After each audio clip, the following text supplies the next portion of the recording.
So we are on page 366 in the Maimer Ahalul Hashem B'chayai,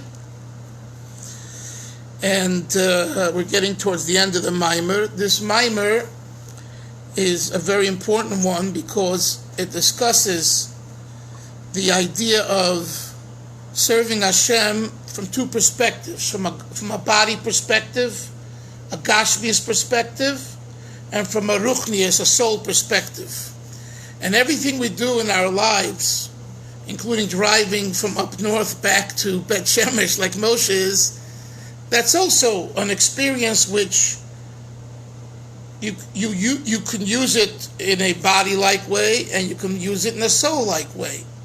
And they're not contradictory. In fact, what we learned here, Avi, was in order to appreciate the soul, you have to get your body, your Gashmias, in sync with God, in sync with Hashem. And just for a moment to elaborate on this, because it's a necessary requisite for understanding Torah in general and Chassidus in particular. Hashem, God, made us on earth. He put us here. If He put us here and He put all of Gashmias in front of us, there must be a reason. If He wanted us to be spiritual, we would be like the angels. We would be like the souls. Hashem says, no, come down on earth, deal with the struggles, the challenges. And the Gemara says this, by the way, in the Sugya, in the section of the Talmud in Shabbos, Tractate Shabbos, regarding the giving of Torah, right? So it says that the angels came to Hashem and they complained, why are you giving man the Torah? The Torah is a spiritual entity. We angels are a spiritual entity. We are the ones that should get the Torah. What was Moshe's answer? Moshe's answer was, Klum Yetzer Hara Yesh Bachem. Do you have a Yetzer Hara? Do you have challenges? Do you have ups and downs? Now, from this piece of Gemara, we understand, and remember, it's Gemara, it's not Kabbalah, it's not Chassidus, and it's not Musar, it's Gemara. From this piece of Talmud, we understand that the purpose on earth is to deal and overcome challenges, hardships, doubts. Anyone that thinks that on earth they won't have those things is making a big, big mistake. A big mistake, because even the greatest tzaddikim, Ari, who came to this world, who were here, who are here, had challenges. Believe me, they had big, big challenges. So the Geder, the definition of the world we're in, is a world of challenges. And it's exactly what the Gemara says. It's the Gemara 2,000 years ago made it very clear to us. So now the question is, okay, I'll accept the fact that I was created to overcome challenges. How do I do it? How do I do it? So the basic answer for a Jew that follows the Torah, follows God, is through Torah. I look into the Torah, I learn with Torah teachers, I read Torah, Svara, and books, and that's how I know to be a frum Jew, a good Jew, a better Jew, and that will help me overcome. And that is true. Of course that's true. However, that doesn't yet give you a specific recipe how to do it. You know, today the world is so into, user-friendly. You can have the same product. Two people can have the same product. And one, makes it user-friendly. And the other one doesn't. The user-friendly one will get all the fanfare. Two websites, both selling or marketing the same product. One is user-friendly, one isn't. The user-friendly one gets all the hits. Two people, born at the same time, coming from the same place, but one is pleasant and one is arrogant. People gravitate to the pleasant person and they drop the arrogant one. So here we have the Torah. And the Torah tells us what to do. But how do I make it practical in our lives? So for this came along two movements within the Jewish spectrum to answer this question. The Musar movement and the Hasidus movement. We'll talk about the later Musar movement, not early Musar of the Rambam's time, Rabbeinu Yoina, 1,000 years ago. Let's talk about the more modern history of Musar, which started with Rabbi Yisrael Salanter, Rabbi Yisrael of Salant, in the 1800s.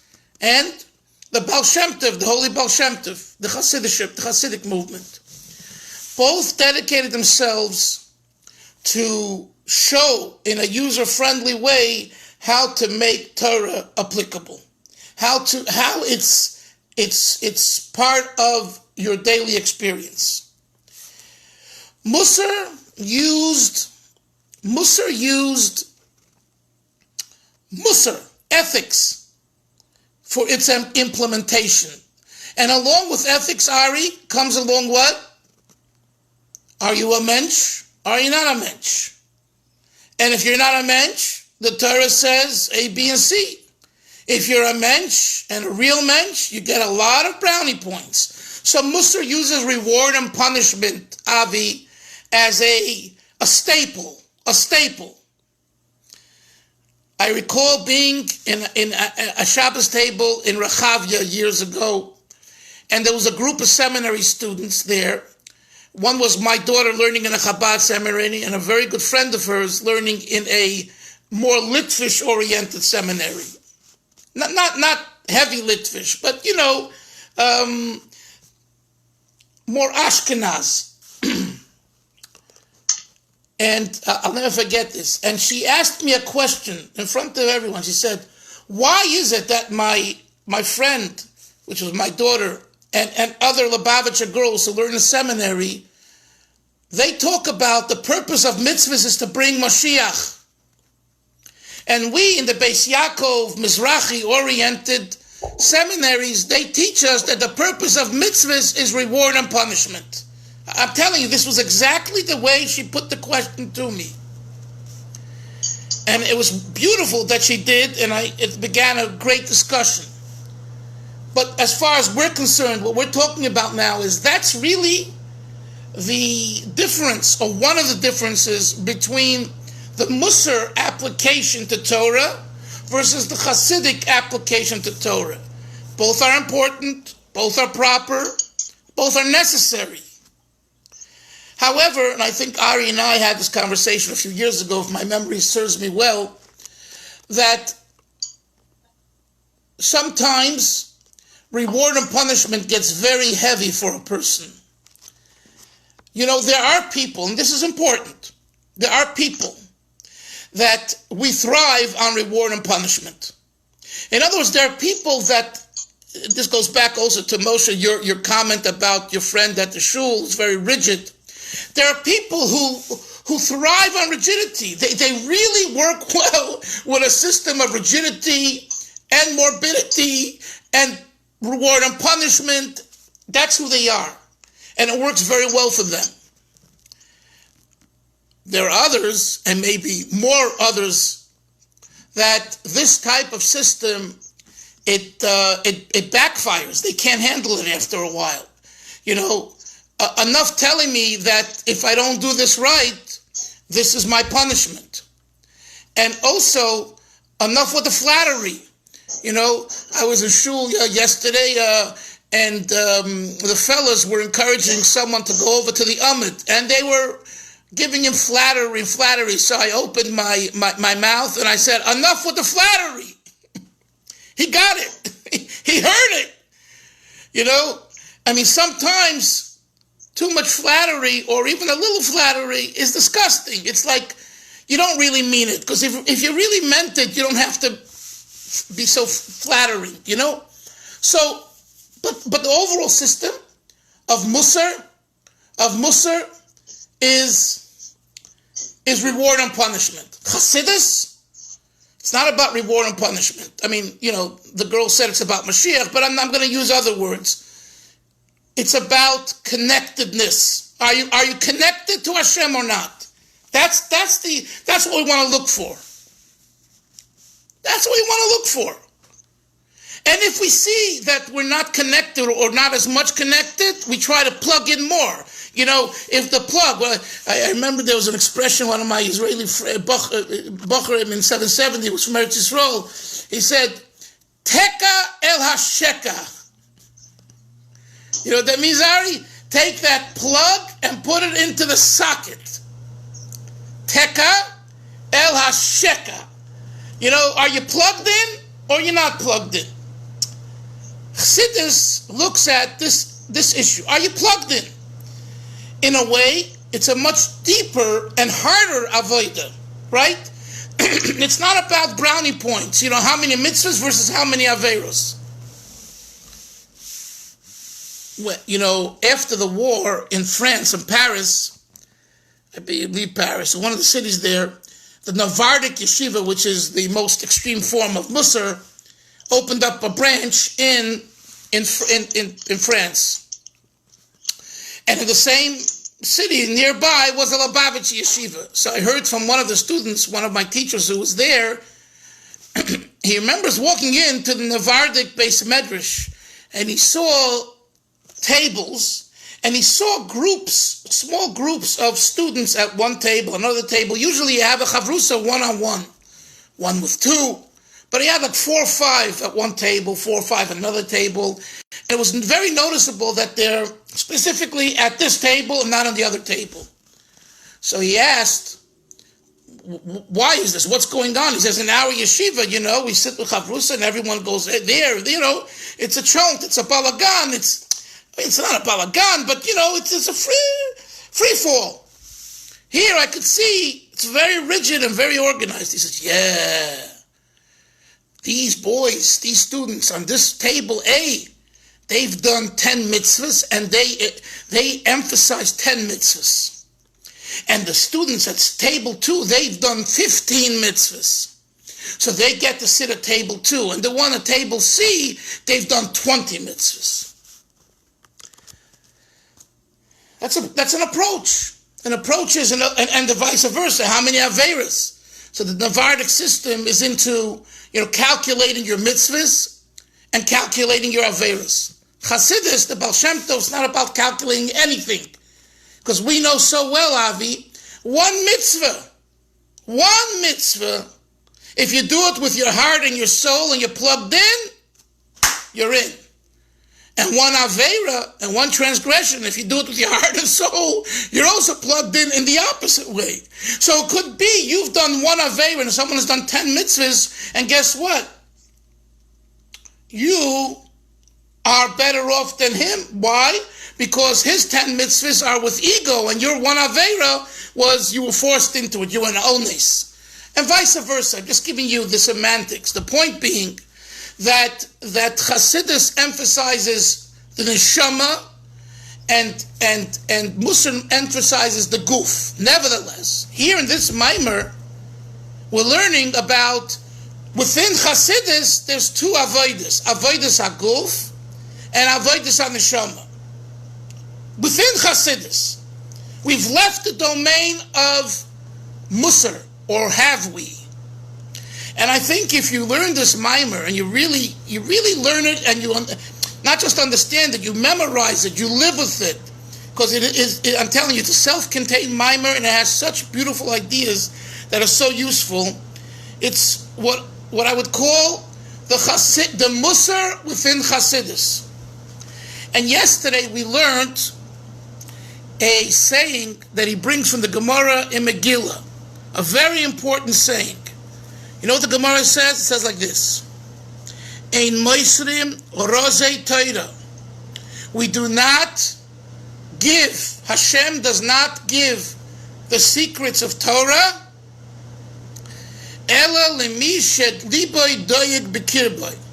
Only to one whose heart is anxious about it. Positive anxiety.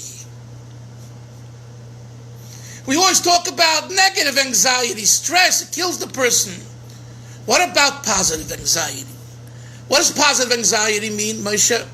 Positive anxiety means that you can't rest until you explore Hashem.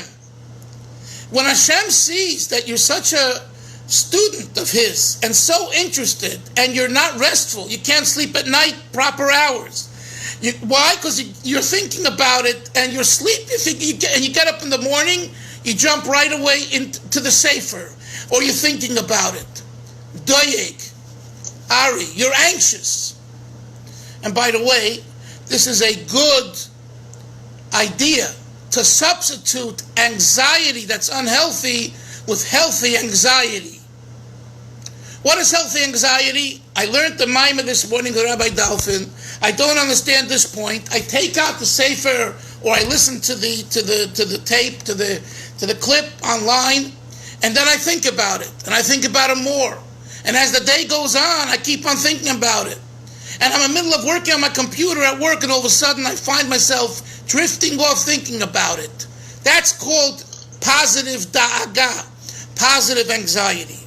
So the Rebbe brings this thought here, saying that a Meisrin Rozi Torah, who is given this secrets of the Torah? Only someone who has da'aga beliba, who has worry in his heart for the Torah ideas. And Rabbi Akiva,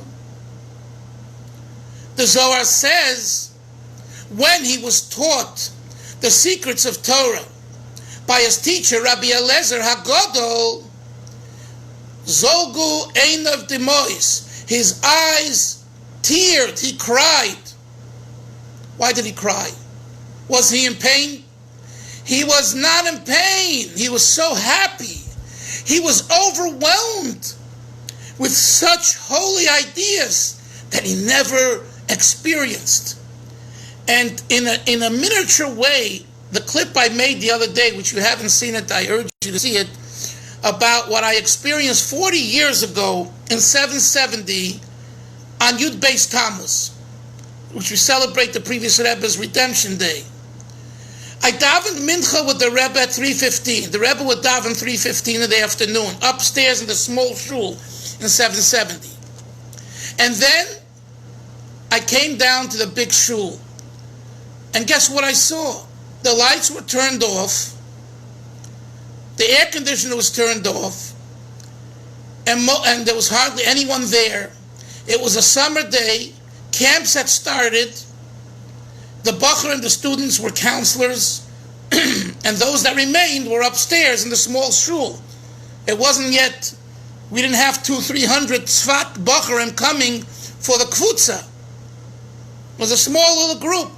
And by the way, they were the students upstairs. The American boys were mostly counselors in camps. So who was left in 770 to learn? The Israeli boys, the Kvutza boys. Avi, are you familiar with the Kvutza, or should I tell you what that's about? I don't know that. The Kvutza, from 1962 on, every year a group of students, Lubavitcher students from Eretz Yisrael, from Kfar Chabad primarily, was sent to learn in 770. There for a year. They were given the name Kivutza, a group. And that, since 62, the last 26 years, I would say it doubled and tripled, and I think Moshe's son, Moshe Braun's son, was one of the students in the Kvutza too. But, the last 26, you have several hundred that come to 770. But in my days, in the 70s and early 80s, it was 30, a small group. Anyway, so they were learning upstairs. Downstairs, when I walked downstairs, lights out, no one's there except one person. I go over to the person, I never saw this person. And by the way, on crownheights.info, I sent a picture of this person. if you want to see this person. His name was Rabbi or Reb David Shkolnik. Shalom Aleichem. What's your name, David Shkolnik? What's your name, Chaim Dalfin? Yeah. He's with a white beard, and I can see he's a Russian chassid. He came from Russia, probably in the early 70s. And we're talking, and I'm listening. It's now 3:30 in the afternoon, and the time keeps on moving. 4:30, and I'm just glued to listen to this person because I never heard such a person say such things. He started to explain things in Tanya, which he and a chavrus of his, Rabbi Avram Aaron Chaim, would learn together. And the ideas that he discussed and shared were very different to the way I learned Tanya from my teachers. So it's fascinating to hear that approach.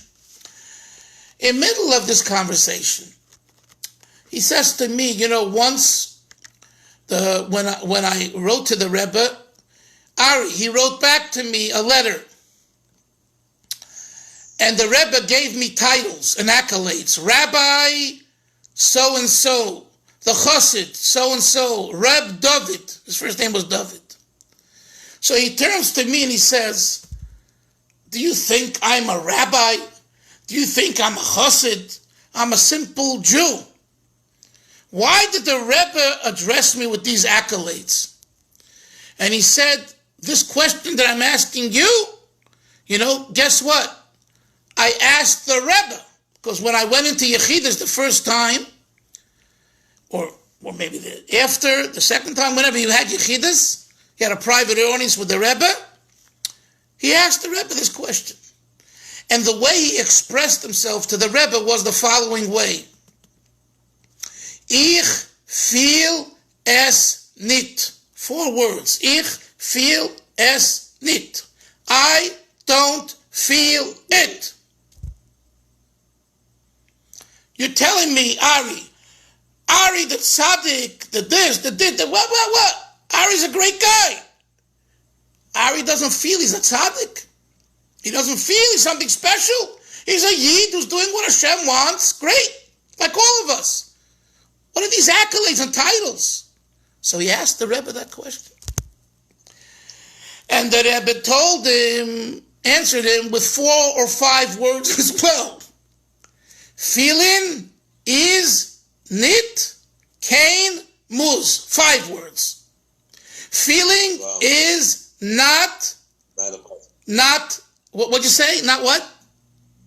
A must. Not a must. Feeling is not a must. 5 English words too.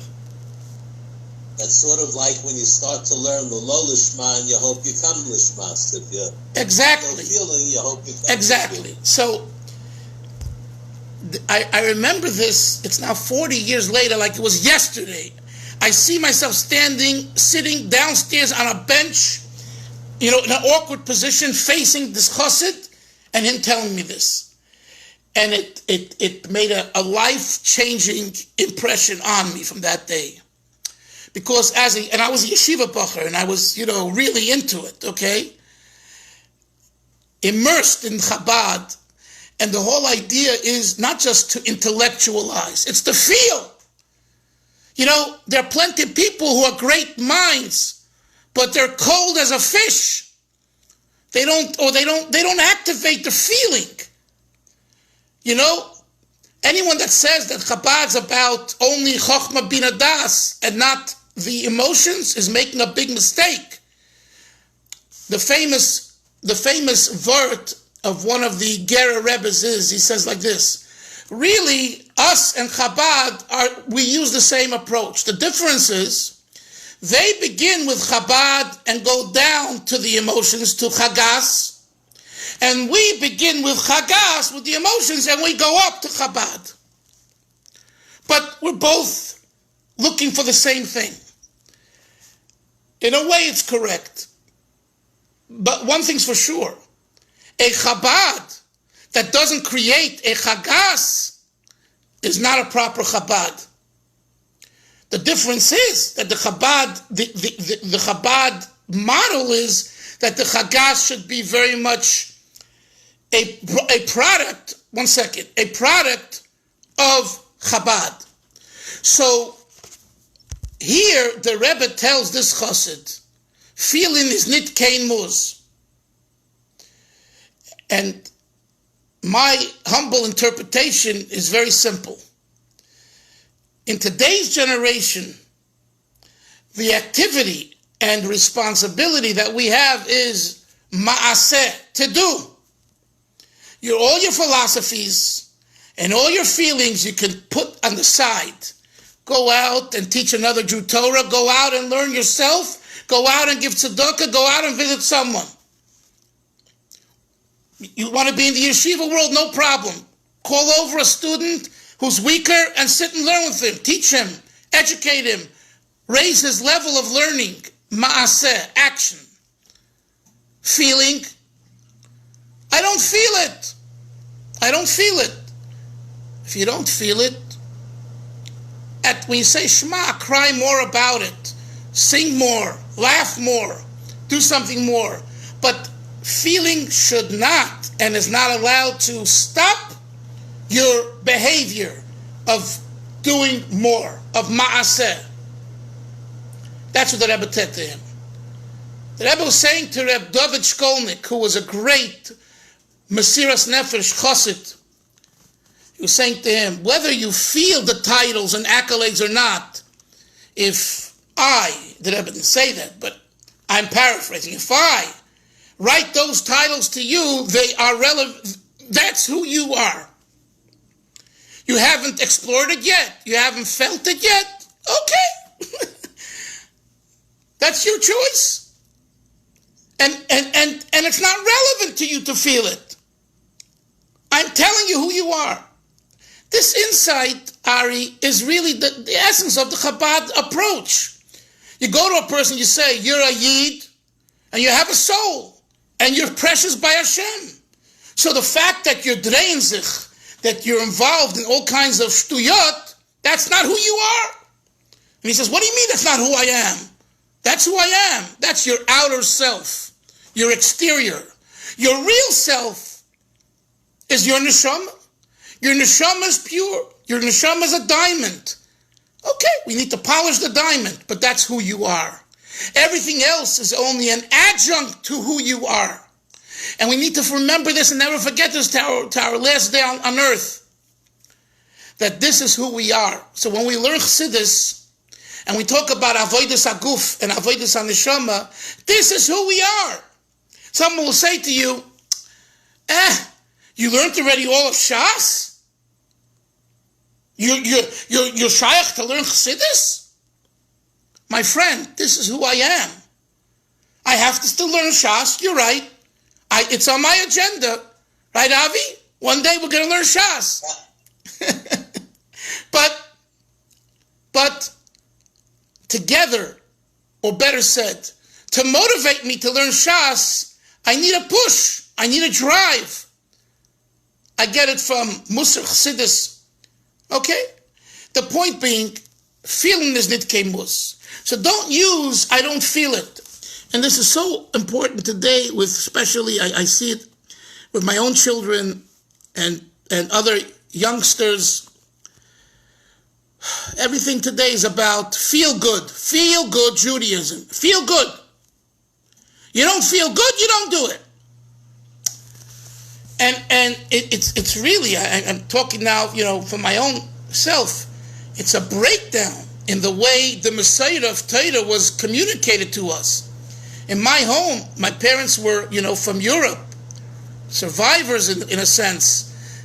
And my father in particular, there was never such a thing like, because you don't feel it, you don't do it. If you don't feel it and you don't do it, you get yourself a nice patch. Move. I remember, I don't remember, but someone told me, he remembers seeing me, listen to this, guys, I think you like this. In the 60s, I was a young boy, and my father would walk from East Flatbush, which is the neighborhood near Crown Heights, to the Rebbe's Farbrengen. So it was 20 minutes, a half an hour walk. And I was 7, 8 years old. I was a young little boy, 67, 68 in those years. And I was on the lazy side, to tell you the truth. And, I was husky. And on a hot day, or even on a cold day, I didn't want to walk. So this fellow, a Lubavitcher, was walking to the Rebbe on one side of Remsen Avenue, if you know the area. And my father and I were on the other side. And he saw me crying and not wanting to go. And he observed it, and my father took his hand and gave me a patch, and a second patch. Move! Now, today probably this wouldn't work. You'd be arrested probably. Yeah, you'd go to jail. But my father was doing it out of love. He wasn't doing it out of, anger but nevertheless, the idea is you don't feel it. You don't feel it? Too bad. Who are you to feel? Who are you to feel? And this is a Western way of thinking. I'm sorry. The whole idea of feel-good Judaism, and I don't mean feel-good Judaism, being belonging to Reformed Conservative or not involved. I'm talking about from people. It's all about. It's become feel-good. Feel-good. Everything about feeling good. What's feeling good? If it's the right thing, get plugged in. You feel, you don't feel. So this we're learning in the Maimer here. And although we didn't learn yet inside, but I think very important to recap and discuss all this, is that the Rebbe tells Reb David Shkolnik, who shares it with me in 1980 and 770, 40 years ago, and was still under the influence of Yud Beis, Yud Gimel Tammuz, what is the message? Get out there and do it. Stop already. And my father taught me the same thing with work. My father would say, what do you mean you're not taking the job because it's not fitting for you? Go paint the walls. Go deliver newspapers until you get your exclusive job. What you're really worth. And you are really worth a lot. Remember, we're special. We're Yidden. We have neshamas. But for some reason, right now, this is what you need to do. So, avodas haguf, avodas haguf means coming from where you are, Ari, what you're dealing or struggling with, and turning it around. And the sensation, the feeling, and the elation that we walk away with from doing that, nothing beats it. When you take a negative, when you take a challenge, and you make of that challenge a rose, a beauty, it's gewaldig. You've really shown how strong you are, what kind of man you are. There's an English word, people like the word manhood. What is your manhood? Your manhood consists of taking a problem, solving the problem, using it in a way that becomes beneficial to you. Then we have another avodah. After we've done this type of activity, which is tiresome and draining, and like he says, it's a da'aga, it's an anxiety, but a positive anxiety, but still an anxiety, we come to the second avodah, which is avodas ha-neshama, the work and activity of the soul, of the neshama. What is this activity? This is after you experience and do hard work, you get a gift. You get an inspiration. Ari, you wanted to say something earlier? No, it's okay. It's okay. You're sure? So, my friends, we're going to finish now. I know we didn't learn inside. We'll finish tomorrow, Mitzvah Hashem, with Hashem's help. But this is a practical, Moshe is always looking for the practical aspect of what we're learning in the Maimer, and he's right. If it doesn't become practical, it's not user-friendly. This is the practicality of these two ideas, Moshe, of Avodas HaGufa and Avodas HaNeshama. So, yes, you have to schlep here, you have to schlep there, it's intense, it's tiring, it's hot outside, it's anxiety. But if it's Torah anxiety, it's well worth it, and embrace it. And I'm talking to myself, because this is a very difficult avodah. May Hashem help each and every one of us to understand this, and to live with this, and ultimately to be besimcha, from this, which is even a harder avodah. Everything I've said till now, it's like, I can tolerate it. No! You got to go further than tolerating it. You have to be besimcha. Oh, that's a very hard avodah, even harder.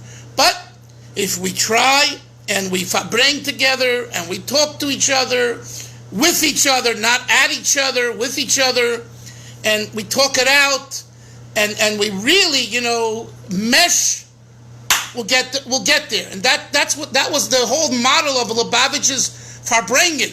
It wasn't to have a lecture and a speaker. I mean, today they've turned into lectures and speakers. A Farbrengen is when people sit together and talk out what's in their heart, and they help each other, and they cry with each other, and they laugh with each other, and they talk what's on really bothering them. That's what a real Farbrengen is.